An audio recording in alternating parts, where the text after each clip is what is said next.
it has become so natural and accepted that poverty is because of economical problems or because of lack of education. If poverty is just an economical problem, Jesus could have not redeemed us from poverty. He redeemed us from poverty because poverty has to do with the devil. It's very important for you to reach that state, to realize poverty is the work of the devil, and God, my Father, must avenge me. Come on, say, God shall avenge me from poverty. Come on, say it like you are serious. God shall avenge me from poverty. Come on, say it again. As I'm saying, spiritual things come into manifestation when you become angry at the right person. You become angry that enough is enough. Poverty is evil. Poverty is evil. I know the reality of poverty. I have seen my brothers die who could have been healed if I only had 10,000 rands to take them to the hospital.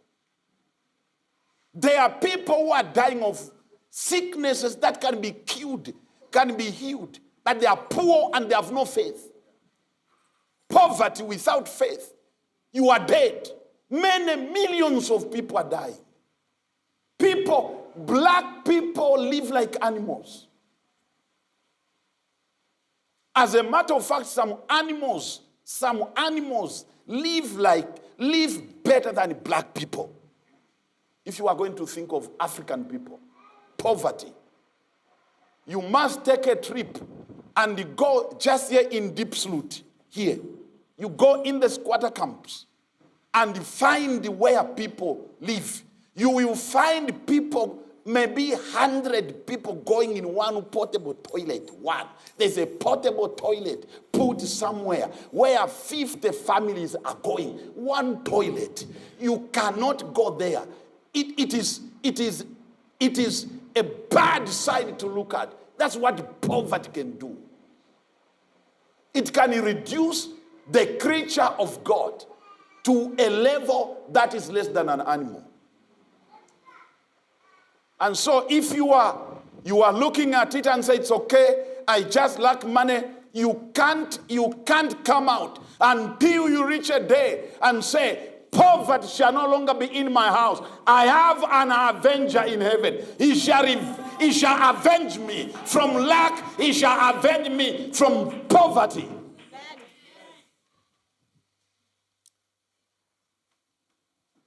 When Mom Ruth was at the hospital, I got very angry.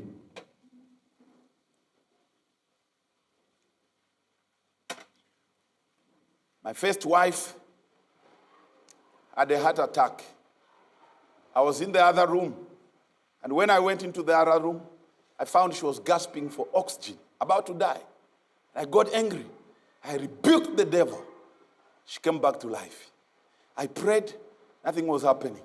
She went to the hospital. At night, I was angry with me and with God. And God said, Joseph, I want to catch to you. I want to reach you in a nice way. You preachers, my Christians, you have neglected the healing ministry. And I want you to know, if you had no way of having or raising money, another pastor's wife could have died. Because there's no healing ministry, and if there was no money, this is what many people are going through.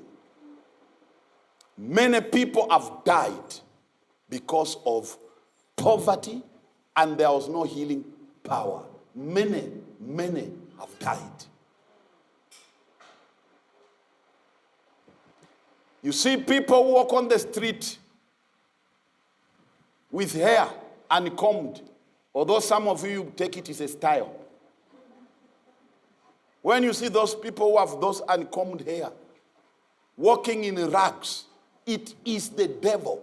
those people are under the oppression of the devil. It is the devil himself. How do I know? I have prayed for many mad people who were taking off clothes. Prayed for them, they are still alive and married. Until we realize that every oppression of life that we are going through, there is an avenger we can cry to and put our trust in him. We will go through oppression without answers.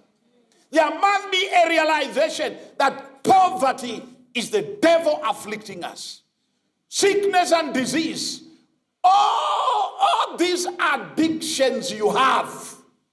Addictions to gambling is the devil himself. He has stolen many people's wealth. People have gambled their entire retirement. How do you, in your normal sense, go to the machine? Do you think they made that machine for you to win or for them to make money? It's simple, common sense. That machine has not been created to make you rich. It has been created to take money from you. And 1 out of 1,000,000 may win once to make sure you become foolish. Look what your neighbor said, don't be foolish.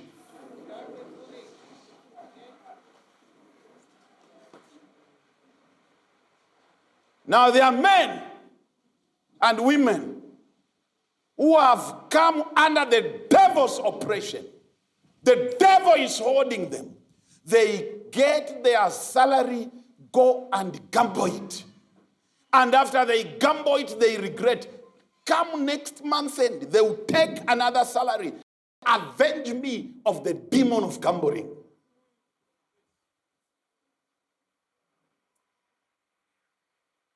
Are you still with me? Lift up your hand. Say, God, who avenge me from the devil and his demons. Come on, say it again. God, will you avenge me from the devil and his demons? Has he done that before? Yes. When the children of Israel were in Egypt, Pharaoh thought he was on top. Pharaoh thought they have come under my oppression. But when you read the Bible, God told Moses that I shall charge the kings of Egypt and the gods of Egypt. It is the physical and the spiritual. He judged the natural, but also the spiritual. He says, I will show you. And then a day came. He says, I will kill their firstborn. I told you God kills. I will pass by the night. I will kill every firstborn of every human being, of every chicken, of every dog. You are lucky you are a lastborn. Because if you are a firstborn, you have to imagine on that day, God passed by to avenge his people. God went into the land of Egypt to avenge his people and set an angel. Every firstborn thing died. If you have a firstborn father, is dead. Firstborn mother, dead. Firstborn child, dead. Firstborn uncle, dead. Firstborn dog, dead. Firstborn cow, dead. Firstborn chick, every firstborn, dead. Everywhere you walked is dead. Because the vengeance of God is upon the Egyptians. That's what God can do to your enemies if you understand. There is no mercy, because if a person decides to be an enemy of God, the vengeance of God shall come upon him. It is not your problem with his problem. Fear must depart from you. God will avenge you of the devil. Everything the devil has done in your life, God of vengeance will avenge you. Amen. Number 2, from whom will God avenge you? God will avenge you from the servants of the devil. What did I say? Come on, be in the church. From whom? Say it again.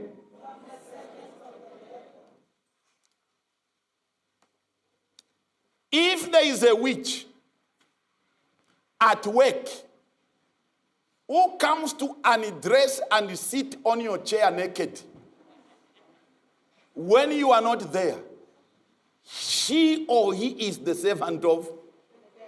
You don't have to report him even to your boss. There is a better boss. They are witches. They are witches who serve the devil. They are there to afflict or carry the assignment of the devil against you. Such people must come after God's vengeance. It doesn't matter who they are. That's why when you are born again Christians, stop fearing witches. Stop fearing them. Go at work where you know there is that woman who, when he says this is going to happen, go there boldly and tell her that you will not touch me. The God of heaven shall avenge me. Hallelujah. Tell them that if you continue in this manner, you may leave the earth quickly. Because the avenger is on the loose. Come on. The avenger is on the loose. Can I hear you that the avenger is where? I can't tell you some of the crazy things I've done myself. I can't tell you. I have done crazy things. I told one man who threw my passport, he threw it down and said, "You never see my face." I said, "You never see my face." When I went to the immigration, he was fired. And I prayed that once he's fired, he will never be employed. I've never seen him. You have to know that affected him and his children. Because you can't throw my passport down. You can't do that. You can't do that. You can't do that. There are people who the devil has assigned. Witches at work. There is one man who has vowed that you will never be promoted. You will never be promoted. I like the testimony of one man. His name is Bishop Benson Idaosa.